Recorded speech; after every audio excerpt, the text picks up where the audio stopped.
Hey there, so today I am designing a cake based on the movie Nausicaa of the Valley of the Wind. It's a great animated movie that I loved growing up. It came out 40 years ago this year actually, so happy 40th anniversary.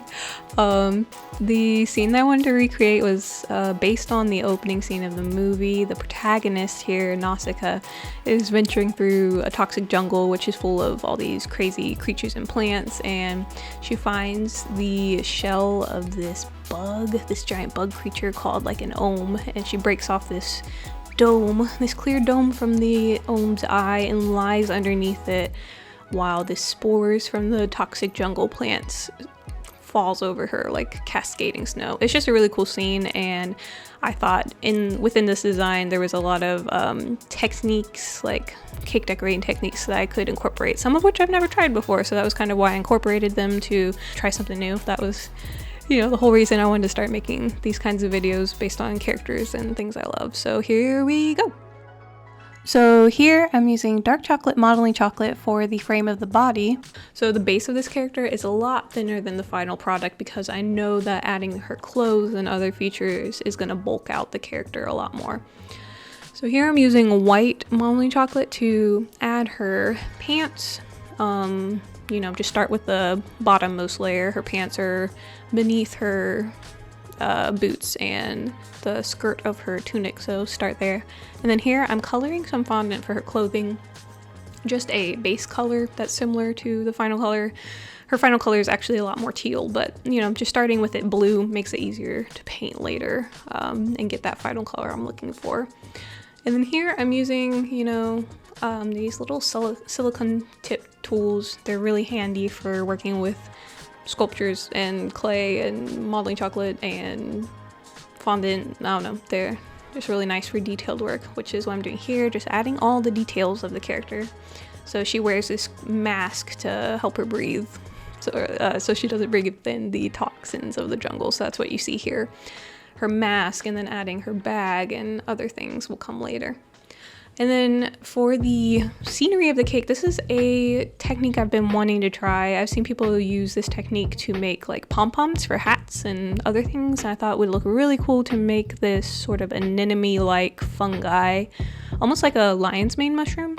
So you take the modeling chocolate or fondant and you press it through a sieve like an extruder. I'm sort of rolling my finger towards the center, and that's where I'm adding the most pressure so that the center of this shape is longer than the outer edges, so it creates sort of like half a spherical shape. And then you could use a knife or palette knife or whatever to scrape this off here, and as you scrape it off it kind of seals the sort of strands all together into one shape. And then you can manipulate it while the modeling chocolate is still malleable at this temperature. I will say it became a lot more brittle at room temperature, so I don't know, if you try this technique in the future, try to move it around as much as possible. At this stage it was a lot more forgiving than later, when it became a little more brittle and some of the strands started falling apart. Okay, and then here I'm just sort of having fun making a bunch of different creepy little plants and mushrooms, just getting creative with this part. Nothing is like frame for frame exactly what you would have seen in the movie, but just making different fungi to populate my toxic jungle on my cake. And so I got out this texture mat. You could really use whatever for the texture. I just wanted to add some texture to the caps of the mushrooms so that it would show up once I painted them their final color. But honestly, you could press whatever on the caps of these and get a similar effect. Like you could ball up parchment paper or foil and kind of roll it on the top to make dents and divots. I just happen to have this texture mat, so I pressed the modeling chocolate in there and created these little goobers.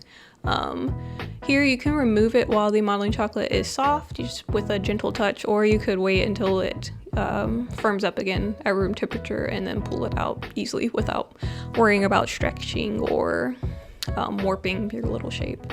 And then now we're working on the figure again. I want to add some sort of shading, like under shading beneath the final layer of edible paint that I'm going to add on. It looks really dark now, but I know that this paint goes on it's pretty opaque, almost like an acrylic paint.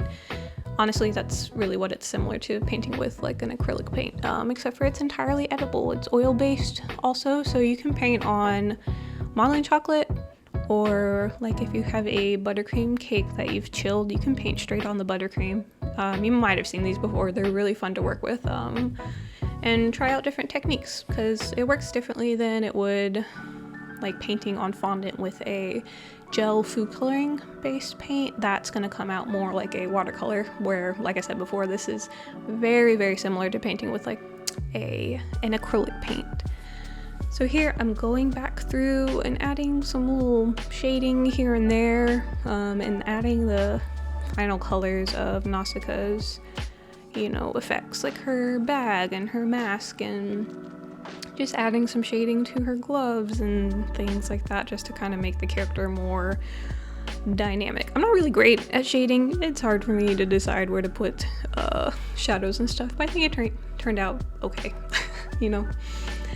And then, okay, here is the other main technique I incorporated in this design just because I wanted to try it out. I've seen people make these half domes out of boiled sugar, like hard candy, or you can use isomalt. That's what I use here just because it's pretty easy to work with. And then you place plastic wrap over a bowl and make it really taut, and then use a ring mold, pour the sugar within the ring mold, press down on the ring mold so that the surface tension makes the plastic wrap bubble up within it and creates the dome shape.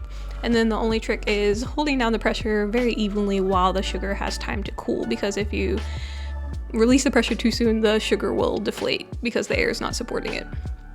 And here we go with the base of the cake.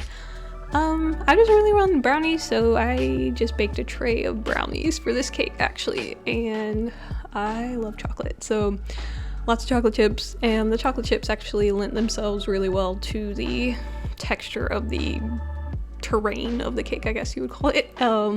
Here I'm just tapering the edge so that it's a sort of rough, chunky circle shape for the base of the cake. Not super important, it's more of the details that are going on top of this cake that are the exciting part anyway. So I'm rolling out modeling chocolate here. Usually I cover my cakes in fondant, but I wanted to try modeling chocolate. I will say modeling chocolate's a lot more forgiving. Like you can see there, you can blend seams and holes and cracks a lot more easily and quickly than you can with fondant. A lot of times with fondant you have one go to cover your cake, and then if you mess it up you kind of just have to start all over again. It's hard to hide your mistakes with fondant, honestly. And then here, using the same oil-based edible paints, I am painting the base of this cake. I started really dark and I ended up lightening it quite a bit to mimic the first scene where she's in the toxic jungle. It's just like a blue light that's filtering through the canopy of the plant, so it's like a real kind of hazy, silvery blue pall cast over the surroundings. Now that I got the base finished, well, mostly finished, I'm gonna add all those fun little mushrooms and goobers we made earlier on here, and then paint them to match to look like this. So here's the finished cake with her, you know, the shell of the Om eye over her as she looks up through the canopy of the jungle. Using powdered sugar, I mimic the effect of the toxic spores that drift through the air. Yeah, so this is the finished design. I think it came together pretty well. I feel like the only thing I would change is next time I would make the cake bigger so I could build out the scenery more, but I still had a lot of fun creating this, and I got to try out a bunch of new cake decorating techniques, which was really the main goal here, is just to practice new stuff and try new things, keep learning. Anyway, thank you so much for watching. I hope you enjoyed the video, and yeah, until next time.